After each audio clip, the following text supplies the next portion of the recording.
Well, hi. So, the other two tier lists have blown up, so we're going to do it for every single class. Obviously, going down in the order that I've played them the most, so third most played class is Spy. Let's jump into it! Woo! I think, uncontested, the worst knife for Spy is the Your Eternal Reward. The cloak duration penalty that it has is just too big of a downside to have for a Spy knife that has a very minimal upside. Like, I get what they're going for with the whole backstab, and I think the cloak draining a full... Sorry, I think a disguise draining the whole cloak meter is fine enough of a downside for the Your Eternal Reward. If they really need something, like to add another downside other than the cloak, like if they wanted to keep... I think it'd be perfectly fine if it was just disguise consume a full cloak meter, and you just grab on backstab, and you have the...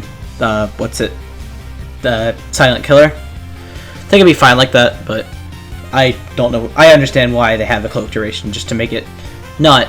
I don't know. I don't think it'd be that strong, even with... Like, it makes the Enforcer slightly better, because this thing pairs pretty well with it. More on the Enforcer later, obviously.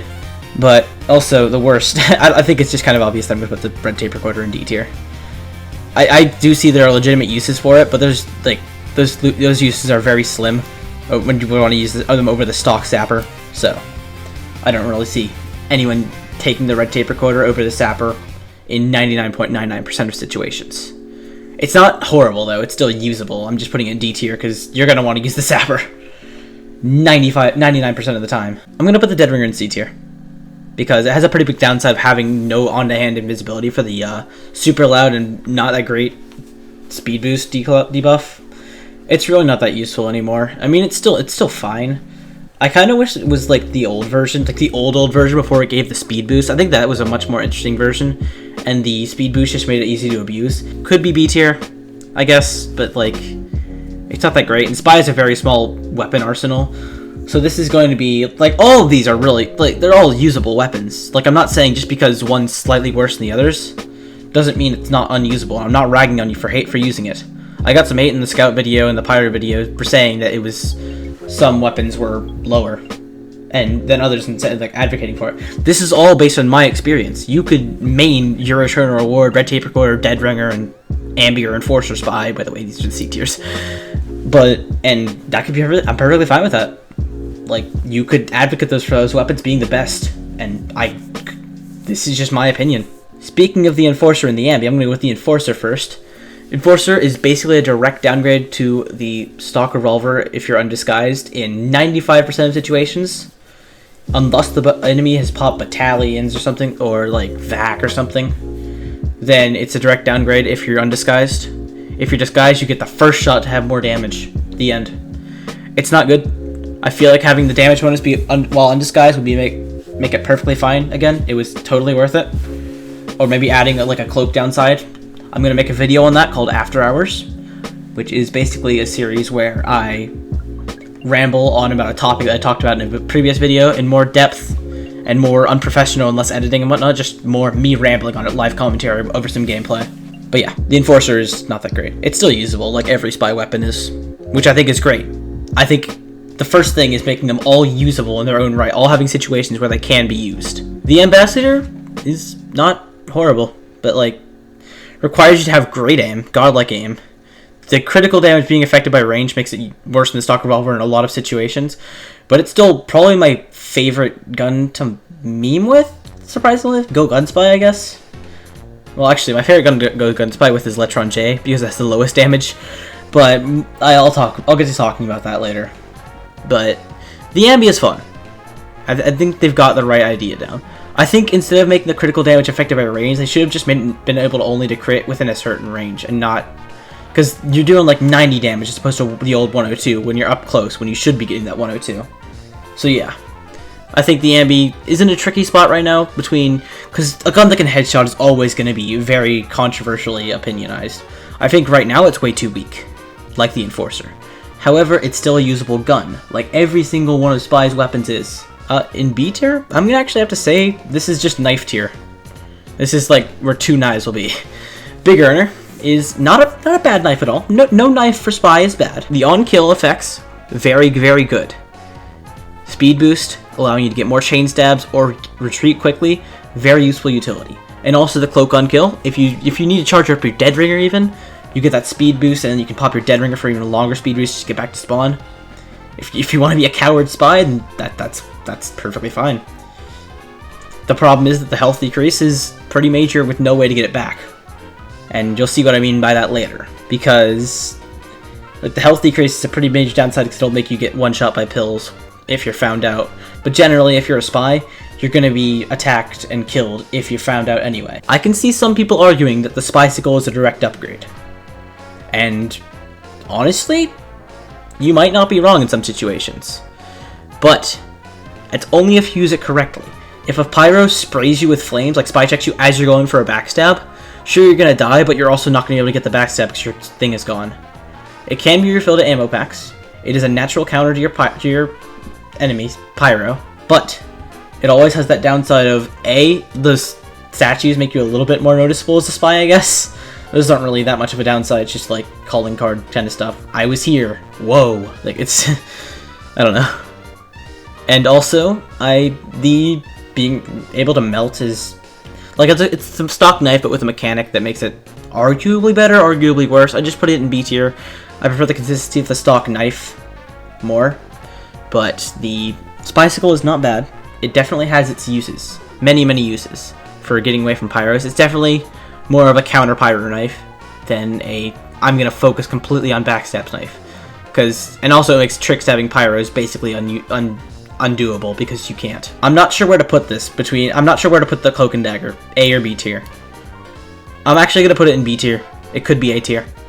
It's definitely not bad, and I'm not saying that Dead Ringers are a lot worse. I'm just saying, like, for playing spy and not just gun spy, the Cloak and Dagger is a lot better than Dead Ringer, because the on-hand invisibility at any time is much better than the gimmick of being able to fake your own death as its current state with its turned out upsides. However, the Cloak and Dagger is pretty much outshone by the Imagewatch in most situations because of the fact that you don't get ammo from health packs. Yes, you don't get cloak from ammo boxes while invisible, and you get less from them while you're not invisible. So it's not really that useful. Like for the roaming spy, if you're like trying to just like stay in one spot and then go in for your pick when it's your time, this is probably the best one to use, because the Imagewatch you're constantly be moving around.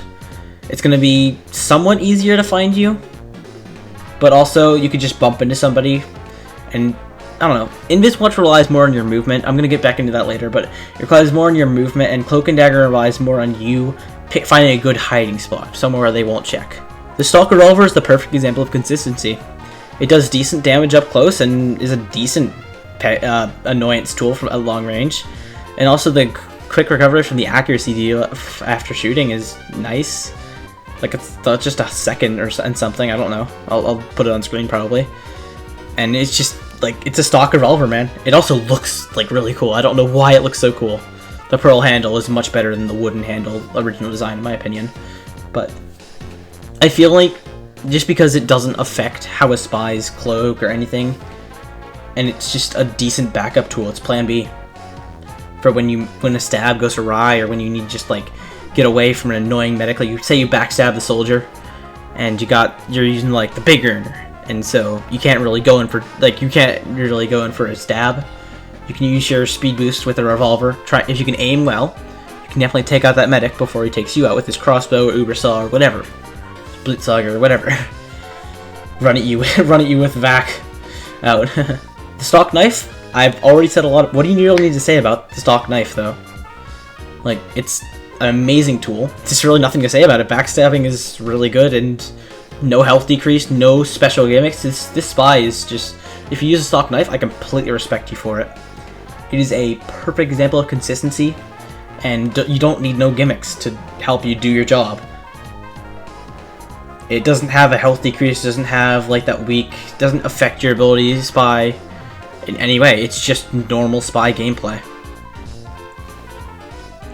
It's really, really good, if you couldn't tell. The kunai, aside from weeb jokes, this thing is actually really good. If you can manage to get the first stab, it's basically a direct upgrade for the next 60 seconds or so. And also it has the hidden stat of when a medic overheals you, it decays slower. because the kunai overheal decays slower than a medic's overheal. So a regular overheal from medics also decays slower. I'm not sure if that's a bug or not. So you might want to check that out, Valve. I know you really care about this game right now, definitely. I'm gonna put the Electron J in S tier. It's really good. It's kind of in between the S and A tier, but it's really, really good. The Electron J is still not even that bad as a weapon. Like, you're listing out like 12 to 8 damage per shot. That's not that much in TF2. Sure, it can be crucial if they're low and you have to land 2 shots. It definitely makes a difference. But the extra cloak duration and cloak on hit, which synergizes really well with a dead ringer, because, like, let's be honest here, the main drawback to the dead ringer nowadays is that you can't get cloak from ammo boxes, and that kind of counteracts it. So that makes the dead ringer a bit better. But then again, the dead ringer benefits gun spy, and this does less damage, so that's why the dead ringer's down here. And this is amazing. Extra cloak duration, cloak on hit, all for a minor damage penalty. It's really good. I don't think it needs a nerf, per se. I'm just saying it's strong. It's really strong. It does not need a nerf at all. It does not need touching at all. Because it definitely has its drawbacks, but I feel like the upsides are more useful than the downsides will drag it down to be. I'm not saying that it's a direct upgrade in every situation though, so it's definitely balanced. Obviously the stock Zapper has to be in S tier if the red tape recorder is going to be in D tier, because it's what you should be equipping as Spy if you're planning to destroy buildings, because it's just really good. It's got the ability to destroy buildings faster. Like, that's what you need to do. As a Spy, you're meant to take out NG nests, get important picks, and the Zapper will help you destroy that and sentry nest and all those other buildings quickly. It synergizes with what is, in my opinion, one of the best Spy guns, and I think you all know, because it's really good, and it's coming up next. The diamondback does not need any changes. Let me get that out of the way right now. It's not overpowered in any way, it has a perfect drawback, and it's still relying on your accuracy and your ability to play Spy. Because I know, while it may be a direct upgrade once you've gotten that backstab, don't forget, it's only 1 crit from backstab or sap buildings, and it also fires extremely loud, and also, it is a direct downgrade to the stock revolver when you are just spawning in. I don't think people realize how big of a difference that 15% damage makes. Like, in most mid-range combats, it's going to take 1 more shot than the stock revolver if you don't have crits. Now, if you really were going to want to go nerf this thing, I'd say do what I said with the ambi. Make it so the crits don't happen at long range. I think the diamondback is fine, but I'm just saying, if you were to nerf it, then do that. Because I do see some people saying that, oh, they didn't nerf the diamondback's range. Diamondback actually encouraged you to be able to play Spy and just be Spy things, do Spy things, hashtag just Spy things, you know? I don't know. It's really good, but it's definitely not overshadowing the revolver in any way. Finally, the Imagewatch. I don't know why more people don't use this. Like, I mean, yeah, obviously high-level players use it because it's the best watch by far. Because, like, a lot of seconds of invisibility, especially when you use the Electron J, you basically are never going to be seen. Because of all, like, just ammo boxes everywhere on most maps. And if there are no ammo boxes, then that's when you pull out the Cloak and Dagger. Or if you have a lot of NGs and you don't want to steal their metal, that's when you pull out the Cloak and Dagger. The Imagewatch relies heavily on how good your movement is. The better you are at movement and game sense, and knowing how people are going, like reading your enemy and knowing how people are going to act, the better this thing is. The same can be said for the Cloak and Dagger and the Dead Ringer, but the Imagewatch has the most breathing room, and also has the longest time limit. So you have more time to manage with. So in my opinion, it is definitely the best watch for Spy.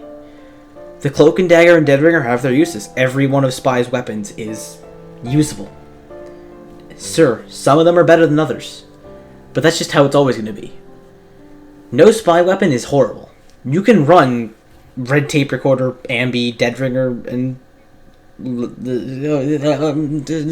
Eternal Reward. That's what it was. And I'm perfectly fine with that.